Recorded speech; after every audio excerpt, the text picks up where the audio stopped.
अच्छा, oxidising agents में जो टॉपिक हमने पढ़े थे, इसमें जो हमने अभी तक खत्म कर लिया है, इससे ग्लाइकोल बनाने के 5 तरीके।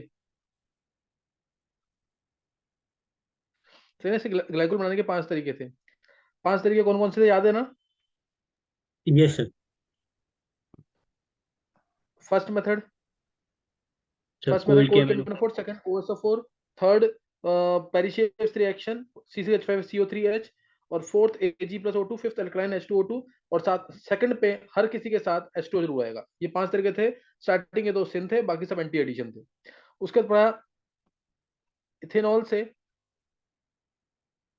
एसिड बनाना। इसके 3 स्ट्रॉन्ग ऑक्सीडाइज एजेंट्स कौन कौन से हैं? K2Cr2 7H+, और दूसरा था एल्काइल केमिनो4, सेकंड डाइल्यूट H2O4 इसी के अंदर एल्काइल केमिनो के साथ सेकंड पे, और थर्ड पे था जोन्स रेजेंट यानी CrO3 इन डाइल्यूट H2O4। ये 3 स्ट्रॉन्ग। CrO3 के साथ अगर एनहाइड्रस मीडियम आ गया तो वीक होगा वो। उसके बाद पढ़ा हमने CH3CH2OH से CH3CHO बनाने का तरीका। CH3CHO बनाने का तरीका, इसके लिए बहुत सारे मेथड्स थे। इसके लिए बहुत सारे मेथड्स थे, जैसे तीन तो मैंने भी ऊपर बोल दिए स्ट्रॉन्ग वाले, वो भी ये काम करेंगे, वो भी ये काम करेंगे। उसके अलावा उसके अलावा जो है जो करेगा उसके साथ डिस्टिल वर्ड यूज करना पड़ेगा। उसके अलावा PCC था, PDC था, कॉलिंस रेजेंट था, हॉट कॉपर था जो टर्सरी को डिहाइड्रेट करता था लेकिन वो ऑक्सीडेशन नहीं था, हॉट कॉपर था। फिर इसके अलावा MnO2 था जो एलाइलिक और बेंजाइलिक प्राइमरी और सेकेंडरी को ऑक्सीडाइज करता था, MnO2 स्पेशल रेजेंट था। इसके अलावा NBS था, है ना, NBS था। NBS के अलावा TSCl फर्स्ट, सेकंड पे DMSO, थर्ड पे NaHCO3, यही सेम काम करता था। मतलब इस टाइप से रिजल्ट बताया मैंने, है ना, जो इससे इसमें कन्वर्ट करते हैं। फिर मैंने तुम्हें अभी लास्ट क्लास में कराया CH3CHO से CH3CO बनाने का तरीका। स्ट्रॉन्ग वाले तो तीनों आएंगे ही आएंगे। उसके अलावा Tollens reagent, saline solution, Benedict solution, शिफ्ट रेजेंट, ये 4 बताए थे। ब्रोमीन वाटर भी सेम काम कर सकता है, ब्रोमीन वाटर Br2H2O कम यूज करते हैं लेकिन ये भी कर सकता है। ब्रोमीन वाटर भी सेम काम कर सकता है ये वाला, ये बता दिए थे मैंने। उसके अलावा एक मैंने ऑक्सीडेशन कराया था, ओपेनियर ऑक्सीडेशन कराया था ना, ओपेनियर ऑक्सीडेशन वो भी करवा दिया एक। तो ऑक्सीडेशन में ये सारे ऑक्सीडाइजिंग एजेंट्स के अंदर ये सारे तरीके हो चुके हैं। अब 2-3 स्पेशल केसेस हैं वो नोट करने हैं। 2-3 स्पेशल केसेस हैं उनको नोट करना है। जैसे ऑक्सीडेशन ऑफ कीटोन्स में, कीटोन्स का जो ऑक्सीडेशन है ना, कीटोन्स का जो ऑक्सीडेशन है वो ड्रास्टिक कंडीशन में ही होता है, ये ध्यान रखना है। कीटोन्स का ऑक्सीडेशन ड्रास्टिक कंडीशंस के अंदर ही होगा। जैसे पहला है बाय SeO2, कीटोन्स का और एल्डिहाइड दोनों का करता है। इवन ये एल्कीन का भी करता है ना, एल्कीन का भी करेगा ये। SeO2 selenium dioxide drastic condition में ऑक्सीडेशन होता है कीटोन्स का, सही ना। कीटोन, जो कीटोन का करेगा वो एल्डिहाइड का करेगा ही करेगा, ये दिमाग में रखना जरूर, क्योंकि कीटोन को ऑक्सीडाइज करना है तो बहुत स्ट्रॉन्ग ऑक्सीडाइजेंट चाहिए। जो कीटोन को कर रहा है वो एल्डिहाइड को जरूर करेगा। और ये ऑक्सीडाइज किसको करता है, ध्यान रखना।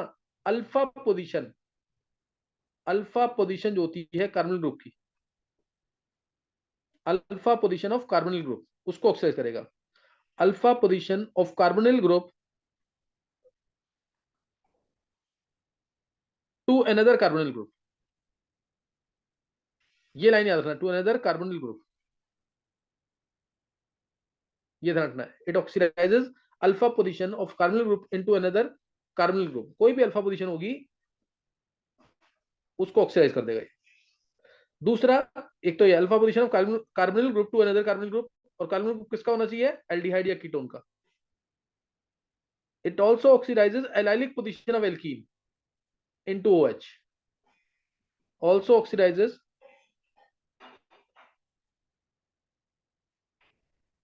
allylic position,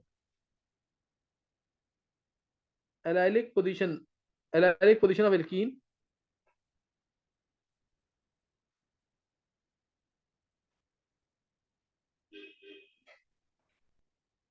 टू, जैसे एक एग्जांपल लिया प्रोपीन, अगर सबसे इजी केस, इसमें SeO2 डाल दिया तो इसका एलाइल ग्रुप जो है वो ऑक्सीडाइज हो जाएगा OH के अंदर।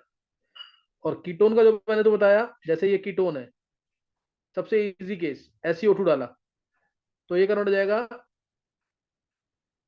CHO के अंदर, CHO के अंदर कन्वर्ट हो जाएगा ये 2 केस तुम्हें याद रखने इसके अंदर, सही ना, ये 2 केस याद रखने। क्लियर है कि नहीं? ये 2 चीजें बोली है, दोनों झांकना इंपॉर्टेंट है, दोनों चीजें। ये ऑक्सीडाइज करता है, जो SiO2 है ये कीटोन्स की ऑक्सीडेशन के लिए यूज करते हैं इसको, लेकिन जो कीटोन्स को ऑक्सीडाइज कर रहा है, नेचुरल सी बात है वो स्ट्रॉन्ग होगा, therefore it will also oxidise aldehydes also, सही ना, एल्डिहाइड्स को भी ऑक्सीडाइज करेगा। तो 2 काम करता है ये SiO2, एक तो कार्बन ग्रुप जो है, कार्बन ग्रुप जो है अल्फा पोजीशन पे, कार्बन ग्रुप जो है उसकी अल्फा पोजीशन को एक और कार्बन ग्रुप में ऑक्सीडाइज कर देगा। और एलाइलिक ग्रुप जो होगा, एलाइलिक पोजीशन जो होगी एल्कीन की, उसको उसके H को OH में कन्वर्ट कर देगा, उसके H को OH में कन्वर्ट करेगा, यानी उसको भी ऑक्सीडाइज करेगा। ये 2 एग्जांपल मैंने बता दी, 2 तो पता होना चाहिए तुम्हें जरूर, बेसिक है बिल्कुल ये। अब रूल क्या कहता है, रूल क्या कहता है, देखो allylic positions it can be more than one, clear, allylic positions can be more than one, therefore to select which allylic position is to be oxidised, उसके लिए हम क्या चेक करेंगे, कौन सी पोजीशन ऑक्सीडाइज होनी चाहिए, नंबर ऑफ सब्स्टिट्यूशंस चेक करेंगे, number of substitutions will be checked. तो इसमें क्या करना है, जैसे मैं इसमें क्या बता रहा हूं तुम्हें कि एलाइलिक पोजीशंस अगर एक से ज्यादा हैं, then which allylic position is to be oxidised by SiO2, वो चेक करने के लिए क्या तरीका है। तो उसके लिए ध्यान देंगे मोस्ट सब्स्टिट्यूटेड, इसको ध्यान से करना है, ये अच्छे क्वेश्चन सॉल्व करवाएगा तुमसे। Most substituted end of alkene, alkene की बात कर रहा हूं मैं, most substituted end of alkene is oxidised, जो ज्यादा सब्स्टिट्यूटेड पोजीशन होगी वो ऑक्सीडाइज होगी। एग्जांपल, एक एग्जांपल दे रहा हूं, उससे थोड़ा क्लियर होगा।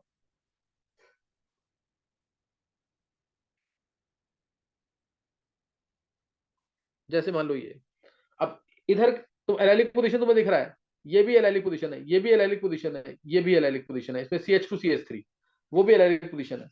Now which allylic position will be oxidise और whose allylic H will be converted into OH।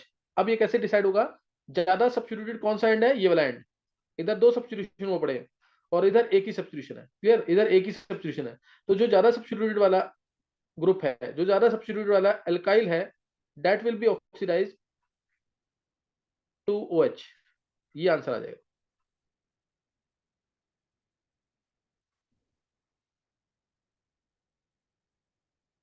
क्या ये समझ आ गया आंसर, ये यहाँ पे ऑक्सीडाइज कर दिया इसको SiO2 के थ्रू।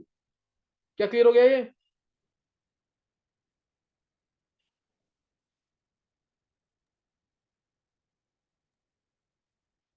तो एक बार फिर से समझा दो। देखो अगर एलाइलिक पोजीशन, इधर तो एलाइलिक पोजीशन एक ही है, इधर एलाइलिक पोजीशन एक ही है, जब एलाइलिक पोजीशन एक है तो उसमें सोचने की जरूरत नहीं है, बस तुम्हें उसका H हटा करके OH में कन्वर्ट कर देना। But if there are more than one allylic positions, then which is to be oxidized will be decided by the substitution present at the allylic position। तो अब तुम पहले एल्कीन चेक कर लो, ये एल्कीन है, ये पार्ट एल्कीन है। अब इस एल्कीन के अंदर, इस एल्कीन के अंदर एलाइलिक पोजीशंस बहुत सारी दिख रही है तुम्हें, एक इसके अराउंड, इस कार्बन के अराउंड, इस वाले कार्बन के अराउंड 2 एलाइलिक पोजीशन, ये भी, ये भी, और इस कार्बन के अराउंड सिर्फ एक ही है, CH2 वाली। तो ज्यादा सब्स्टिट्यूशन किस साइड है, ज्यादा सब्स्टिट्यूशन किस साइड है? लेफ्ट। हाँ, तो ज्यादा सब्स्टिट्यूशन जहां पे है उसको ऑक्सीडाइज कर देना। लेफ्ट हैंड साइड पे CH3 का CH2, इस कोई भी एक CH3 उसका CH2OH बना देना, कोई भी एक CH3 है उसका CH2OH बना देना। क्लियर है कि नहीं ये?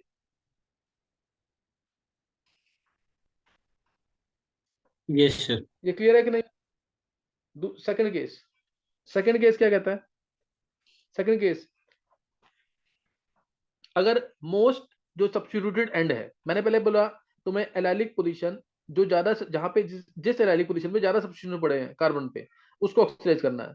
लेकिन अगर वो डिफरेंट ग्रुप है, if most substituted and has different alkyl groups, if most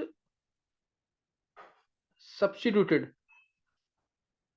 and has different alkyl groups.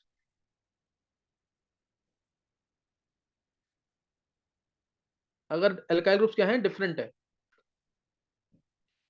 तो ऑर्डर फॉलो करना है ये वाला। मिथाइलिन को पहले ऑक्सीडाइज करना, उसके बाद मिथाइल को ऑक्सीडाइज करना, और ये तो वैसे ऑक्सीडाइज होता ही नहीं है, टर्शरी है ना, कार्बन की वैलेंसी 5 हो जाएंगी। तो ये ऑर्डर फॉलो करना तुम्हें, चाहे वो कीटोन के साथ है चाहे वो एल्कीन के साथ है। एल्कीन ऑक्सीडाइज, एल्कीन का एलाइल हाइड्रोजन ऑक्सीडाइज होगा OH में, और कीटोन वाले में तो तुम्हें क्या करना है, सीधा सी डबल बॉन्ड बना देना, सी डबल बॉन्ड हो। तो इसमें जैसे एग्जांपल लिया मैंने, अगर इसका एग्जांपल लिया से, ये तुम ट्राई करोगे अब इन क्वेश्चंस को। मान लो मैंने दिया तुम्हें C2H5, CH3, double bond CH CH3, ये दे दिया, SiO2 डाला है, SiO2 डाला। दूसरा केस, सेकंड केस, ये ट्राई करो इनको, दोनों में क्या आंसर आएगा इसमें, चेक करो एक बार, पता लग रहा है कि नहीं क्या क्वेश्चन सॉल्व करना है इसमें। क्लियर देखो,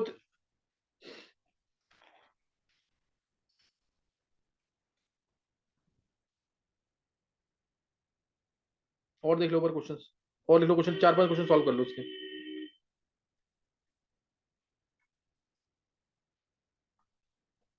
SiO2,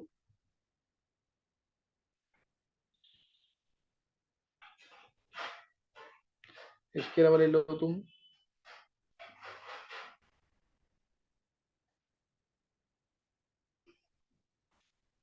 ये ले लिया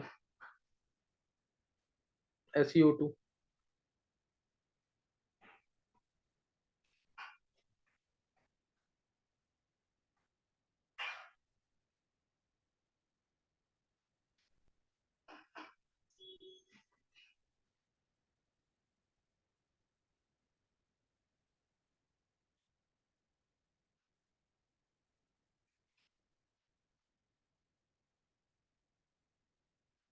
SiO2,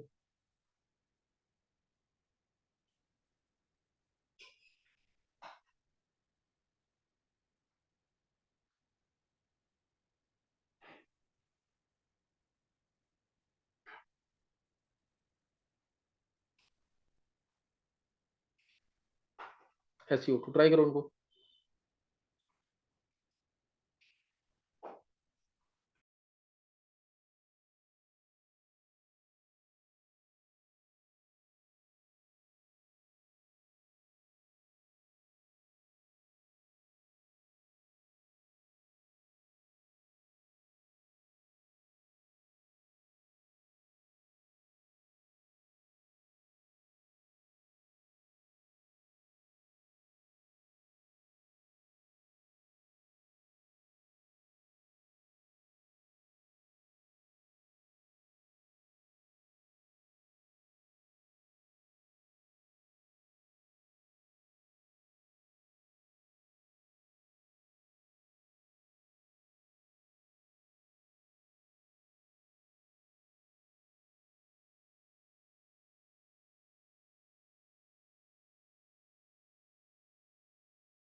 हाँ निकालिए तुमने आंसर। Yes sir. चलो देखेंगे आंसर।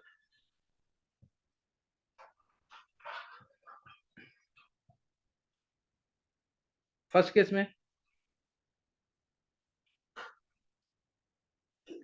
में देखो, ए वाले पार्ट में ज्यादा सब्स्टिट्यूटेड साइड इस कार्बन पे है, इसलिए अब इसका इथाइल ऑक्सीडाइज होगा या मिथाइल। सर इथाइल में क्या इथाइल। आ रहा है? हाँ C C H two C H H two three आ रहा है ना इसमें। सी एच टू आ रहा है, मैंने तुम्हें ऑर्डर लिखा रखा है ऊपर। सी एच टू वाला जल्दी ऑक्सीडाइज होगा देन सी एच थ्री, चाहे वो कीटो के साथ हो चाहे एल्कीन के साथ। तो उसके सी एच टू को सी एच ओ एच कर देना, सी एच थ्री लिख देना उसको, rest as as it is.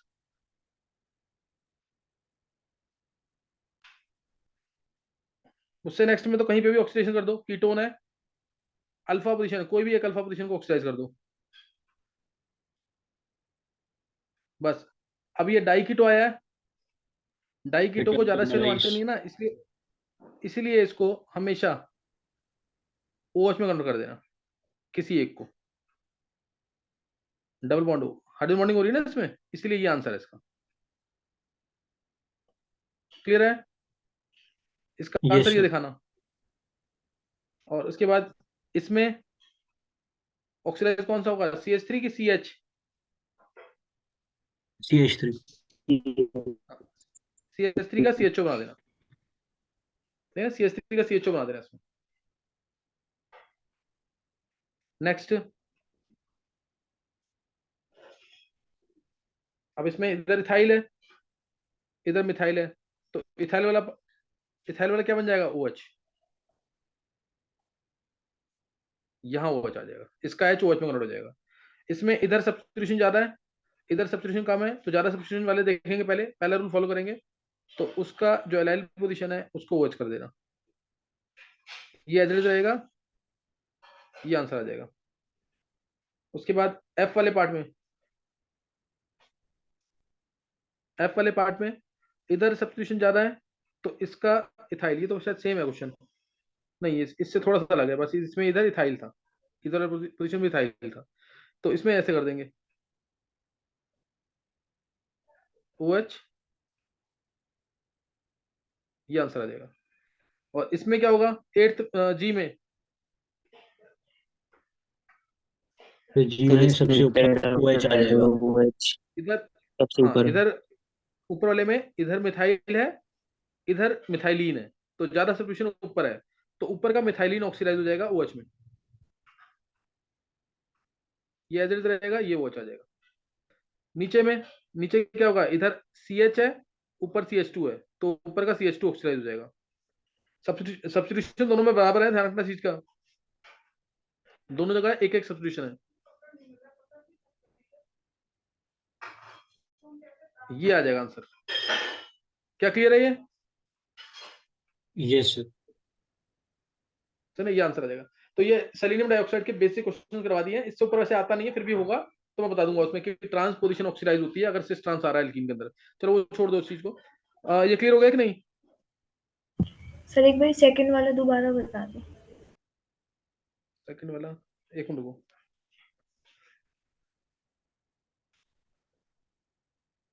Second वाला कौन सा, बी वाला पार्ट ये?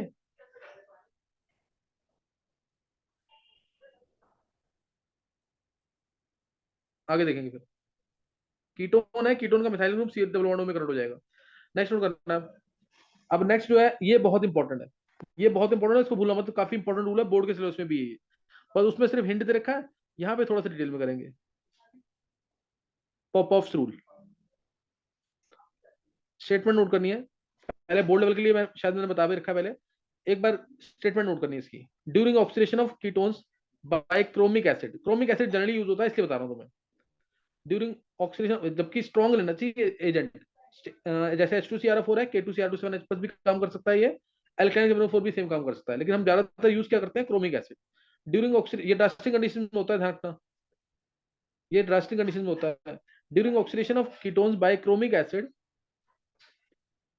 During oxidation of ketones by chromic acid, chromic acid क्या है, H2CrO4 जो जोन्स एजेंट था।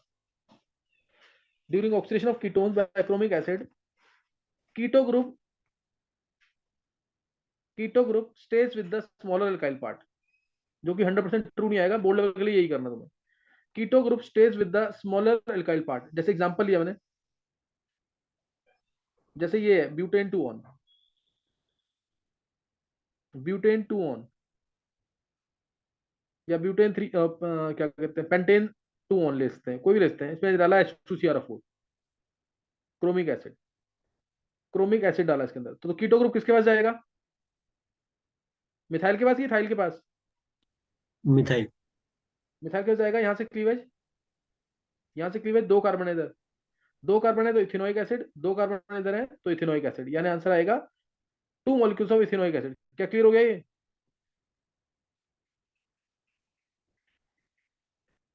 ये डायरेक्ट यस ऐसे सर। करना है तुम्हें, डायरेक्ट, डायरेक्ट ऐसे ही करना है इसको।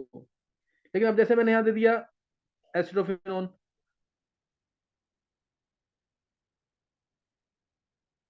ये दे दिया एसिडोफिनोन, C8H8O है ये, C8H8O ऐसे ही आता है रोड मैप में। तो इसमें अगर H2CrO4 से किया या कॉन्सेंट्रेटेड HNO3 से किया, तब क्या होगा? क्या कीटो ग्रुप जाएगा छोटे वाले अल्काइल पार्ट के पास? सर नहीं। इसमें तो यस सर। क्योंकि रेजोनेंस आएगा ना, यहाँ पे डबल बॉन्ड करेक्टर भी आएगा, इधर डबल बॉन्ड करेक्टर भी आएगा रेजोनेंस की वजह से। तो इसलिए कीटो ग्रुप जो है इस केस में नहीं जाएगा इसके पास, और क्या मिलेगा आंसर? यहाँ से क्लियर होगा, बेंजोइक एसिड आएगा और फॉर्मिक एसिड, जो CO2 H2 में ऑक्सीडाइज हो जाएगा। क्या समझ आ गया रूल? देखो इधर भी ना जो कीटो ग्रुप स्टे कर रहा है स्मॉलर कैरेक्टर पार्ट के साथ, क्योंकि यहाँ से 3 हाइड्रोजन होंगे तो यहाँ 3 बार डबल बॉन्ड करेक्टर आएगा, ऐसे सोच सकते हो तुम। तो यहाँ बॉन्ड स्ट्रॉन्ग है, इसलिए कीटो ग्रुप जाएगा छोटे एल्काइल पार्ट के पास। क्या क्लियर है ये?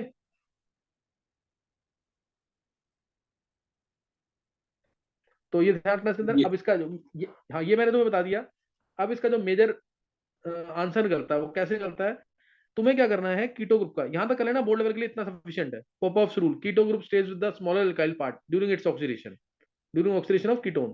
तुम्हें क्या करना है, तुम्हें कोई भी क्वेश्चन आता है, जैसे पहला ये था, तुम्हें क्या करना है, सिर्फ ये पहला पार्ट था ना, ब्यूटेन 2 ऑन, तुम्हें ज्यादा स्टेबल वाला इनॉल बनाना है, ज्यादा स्टेबल वाला इनॉल बनाना है। फिर हॉट केमिनोफोर जब डालते हैं या ऑक्सीडेटिव ओजोनोसिस करते हैं ना, उसी की तरह से आंसर निकालना है ज्यादा। क्योंकि देखो कीटोन जो है इनको ऑक्सीडाइज होना है, कीटोन तो कभी ऑक्सीडाइज हो ही नहीं सकते। क्यों नहीं हो सकते? कीटोन क्यों नहीं ऑक्सीडाइज होते? क्योंकि ये कार्बन तो प्लस में होगा, प्लस वाला पार्ट तो कभी ऑक्सीडाइज नहीं होता, ये तो इलेक्ट्रोफिलिक है। दिस कार्बन इज इलेक्ट्रोफिलिक, तो इट कांट बी ऑक्सीडाइज। ये इलेक्ट्रॉन लूज तो नहीं करेगा ना, ये तो इलेक्ट्रॉन लूज नहीं करेगा। इसलिए अगर हमें कीटोन को या एल्डिहाइड को न्यूक्लियोफिलिक बनाना है, तो उसको इनॉल फॉर्म में कन्वर्ट करते हैं। इनॉल फॉर्म में कन्वर्ट करने का मतलब होता है कि अब वो जो ऑक्सीजन है उनका, वो लोन पेयर दे सकता है। अब वो ऑक्सीजन लोन पेयर दे सकता है, क्योंकि वो sp3 हो जाएगा कुछ हद तक, तो वो लोन पेयर दे सकता है। इसलिए न्यूक्लियोफिलिक होने के बाद वो ऑक्सीडाइज हो सकता है आसानी से। तो इसका पहले ज्यादा स्टेबल इनॉल बनाएंगे टोटोमराइज करा के, तो टोटोमराइज कराएंगे इस साइड से ज्यादा स्टेबल इनॉल, यहां से। अब ये हो गया न्यूक्लियोफिलिक। इस तरह से एल्डिहाइड कीटोन जो है न्यूक्लियोफाइल का काम करते हैं। ये हो गया न्यूक्लियोफिलिक। अब now it has become nucleophilic, और अब इसका जो तुमने डाला है वही है H2CrO4 ही। ये मैकेनिज्म एक मतलब थोड़ा सा मैकेनिज्म की फॉर्म में है ये। तो अब इसमें ऑक्सीडेशन कर देना यहां से ऐसे, ये क्लीवेज, ये क्लीवेज हो गया। यहाँ पे क्या आ जाएगा? CH3COH। और ऐसे यहाँ पे क्या आ जाएगा? CH3COH, हॉट केमोनोफोर जैसे करते हैं। क्या समझ आ गया कैसे करना है इसका? ये मेन कंसेप्ट है इसका, पॉपऑफ रूल का। क्या क्लियर हुआ ये? Yes sir. तो ये ध्यान रखना इसके अंदर, फिर तुम्हें आंसर मिल जाएंगे आसानी से इसमें, सही ना? फिर आंसर मिल जाएगा। 2-3 क्वेश्चन इसके भी कर लेंगे, 2-3 क्वेश्चन इसके भी लिख लेंगे। जैसे अभी मैंने एक किया था, इसमें ले लेते हैं 2 missile group H2CrO4,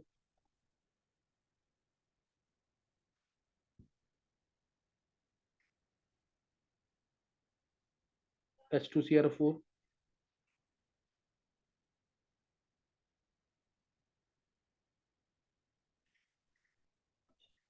H2CrO4,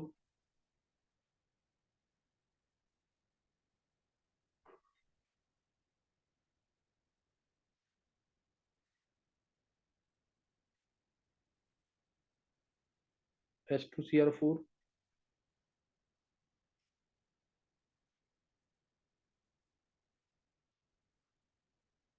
H2CrO4। ये कर लो, पॉपअप रूल में यही करना है तुम्हें, है ना, पॉपअप रूल में यही करना है।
निकाल लिया आंसर।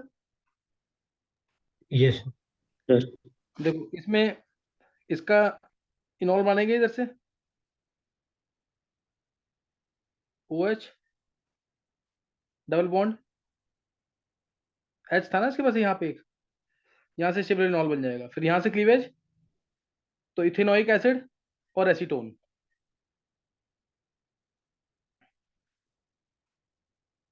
इसमें तो इधर ही से बनेगा, डायरेक्ट बना रहा हूँ मैं इसमें। सर एसीटोन फिर से हो जाएगा ना? हाँ, एसीटोन को आगे भी कर सकते हैं दोबारा, यहाँ से हटेगा, ओ एच बनेगा डबल बॉन्ड, ये ऑक्सीडाइज हो जाएगा, क्या मिल जाएगा इसमें, CO2H2O और COH, ये आंसर आ जाएगा, प्लस HCOH कह लो या CO2H2O जो भी था। ये इसमें यहाँ OH बनेगा डबल बॉन्ड, क्लीवेज, तो यहाँ पे एक COH दोनों साइड आ जाएगा, दोनों साइड COH आ जाएगा,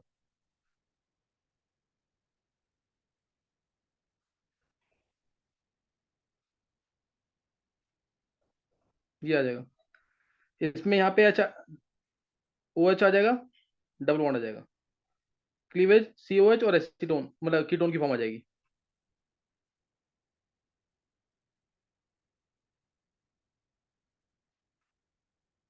ये आ जाएगा।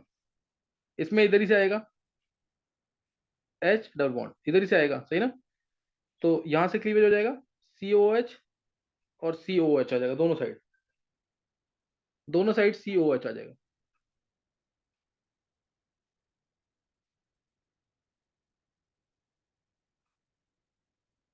ये आंसर आ जाएगा। तो तुम्हें यही करना है इसके अंदर, सही ना? इसमें यही करना है पॉप ऑफ स्टूल में। एक रिएक्शन और नोट कर लेंगे जल्दी से, बेयर विलेजर ऑक्सीडेशन, सही ना? Bear villager oxidation.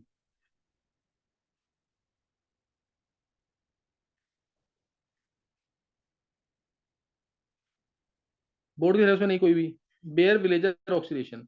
ये ऑक्सीडाइज करता है कीटोन को एस्टर में, कीटोन को एस्टर में, और एल्डिहाइड है तो एसिड में। कीटोन को एस्टर में, एल्डिहाइड को एसिड में। जैसे कीटोन ये है, डालते हैं इसके अंदर जो हमने पेरीशेव्स रिएक्शन में यूज किया था, CF3COH और MCPBA, ये इस टाइप के डालेंगे और मिल जाएगा। O जो है वो इंसर्ट हो जाएगा, O इंसर्ट हो जाएगा, जैसे एल्कीन में इंसर्ट होता था ऐसे इसमें इंसर्ट हो जाएगा। जैसे O18 वाला वो इंसर्ट हो जाएगा, वो इंसर्ट हो जाएगा इसमें, सही ना? वो इंसर्ट हो जाएगा इसके अंदर। CF3CO3H कह लो, मेटाक्लोरोपरबेंजोइक एसिड कह लो, या CH3CO3H कह लो, एल्डिहाइड होगा तो एसिड मिल जाएगा। मैकेनिज्म नोट करना है। मान लो ये R1 है, ये R2 है, एक R1 है और एक R2 है। इसका मैकेनिज्म क्या होगा? मैकेनिज्म में R1 जितना भी हो जाएगा यहीं तक करना भी। R1 seal bond O, R2 आएगा, और CF3CO3H है, तुम्हें पता है इसका H हटना है, C double bond O, O OH, ये इलेक्ट्रॉन लेगा, ये वाला ऑक्सीजन इलेक्ट्रॉन दे देगा इसको, सही ना? ये वाला ऑक्सीजन इलेक्ट्रॉन दे देगा इसको, ऊपर वाला नहीं देगा क्योंकि रेजोनेंस स्टेबलाइज्ड है। तो ये आ जाएगा R1 CO minus, R2 O पे plus H, O seal bond O CF3। ये इस फॉर्म में आ जाएगा कुछ, सही ना? CF3 कह लो या R, कोई भी कह सकते हैं। H प्लस निकल जाएगा बाहर, माइनस H प्लस, माइनस क्या हो जाएगा? H plus. क्लियर है कि नहीं?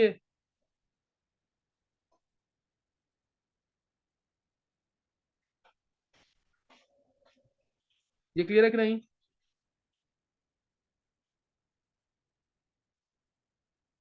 R2 और उसके बाद सिलोंडो CF3। ये पार्ट तुम्हें पता स्टेबल है, ये बाहर निकलेगा यहाँ से, ये इलेक्ट्रॉन इधर देगा, ये यहाँ से R2 बाहर निकल जाएगा। कोई एक ग्रुप कौन सा निकलेगा उसके लिए रूल बताना पड़ेगा, कौन सा माइग्रेट करता है। माइग्रेटरी एप्टीट्यूड यहाँ पे कंप्लीटली फॉलो नहीं होता है। R1 seal bond O, OR2, यही स्टेप यहाँ स्लो है जहाँ माइग्रेशन होता है, प्लस CF3 CO नेगेटिव आ जाए। क्या क्लियर है पूरा मैकेनिज्म?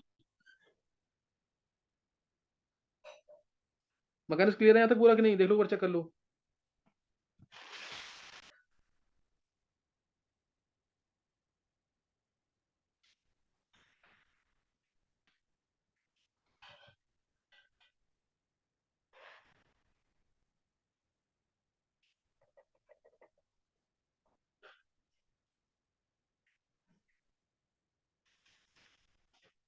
क्लियर हो गया कि नहीं? Yes Suresh, sir. हाँ, ये पता होना चाहिए। और माइग्रेटरी एप्टीट्यूड जो इसमें अंदर फॉलो करना है, तुम्हें पता है यहाँ पे जो माइग्रेशन हम फॉलो करते थे उसमें सी के पास माइग्रेट करता था ना, सी से सी के पास माइग्रेट करता था। इसमें सी के पास, सी से किसके पास माइग्रेट कर रहा है? जो R2 है वो कहाँ से कहाँ माइग्रेट? सी से O के पास कर रहा है ना माइग्रेट। ये R2 जो है ये इस O के पास जा रहा है ना, तो O के पास माइग्रेशन होता है ना जब, तो ऑर्डर ये फॉलो होता है उसमें था। और उसमें ऑर्डर क्या था? H था, फिनाइल था, 3 डिग्री, 2 डिग्री, 1 डिग्री था। इसमें थोड़ा सा चेंज है, H है, फिनाइल को बस पीछे कर देना, H 3 डिग्री, 2 डिग्री, फिनाइल, फिर 1 डिग्री, फिर मिथाइल। बस ये थोड़ा सा चेंज ऑर्डर है, ये फॉलो करना है। बेयर विलेजर ऑक्सीडेशन में माइग्रेटरी एप्टीट्यूड जो है ये फॉलो करना है। ये नॉर्मल केसेस में है जब सी से सी पे माइग्रेशन होता है। यहीं तक करना है तुम्हें भी।